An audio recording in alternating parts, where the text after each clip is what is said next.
व्यवसाय सुरू करताना बऱ्याच जणांचा फोकस दोनच गोष्टींवर असतो, ब्रँडेड माल ठेवायचा किंवा स्वस्तात विकायचं. पण हा विचार चुकीचा ठरू शकतो. तर असं का?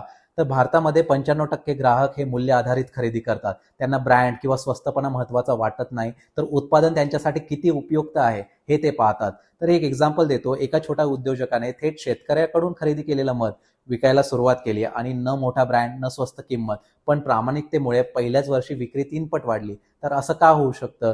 तर आता चुकीचा ट्रॅप टाळण्यासाठी हे लक्षात ठेवा, की पहिली गोष्ट म्हणजे की किंमत नव्हे तर कथा विका. ग्राहक भावनिकरित्या जोडले गेले ना, तर किंमत त्यांच्यासाठी दुय्यम ठरते. दुसरं म्हणजे की एक्सपर्ट बना, विक्रेते नाही. तुम्ही जे विकतात ना त्याबद्दल खोल ज्ञान ठेवा. लोक तज्ज्ञांवर जास्त विश्वास ठेवतात. तिसरं म्हणजे की लोकल आणि ग्लोबलचा मेळ ठेवा. स्थानिक उत्पादनाला आधुनिक स्पिन द्या, त्यामुळे ब्रँडेड वस्तूंपेक्षा वेगळेपणा मिळतो. आणि चौथं म्हणजे की ग्राहकांशी संवाद ठेवा. स्वस्त किंमत देण्यापेक्षा त्यांना कशामुळे फायदा होतोय ते स्पष्ट सांगा. माहिती मिळाली की ते सहज निर्णय घेतात. म्हणूनच ब्रँड आणि स्वस्तपणाच्या मागे न लागता मूल्य आणि अनुभव द्या, त्यातून व्यवसाय वाढतो. आणि अशाच बिझनेस टिप्ससाठी मी व्यापारी मित्र याला फॉलो करा.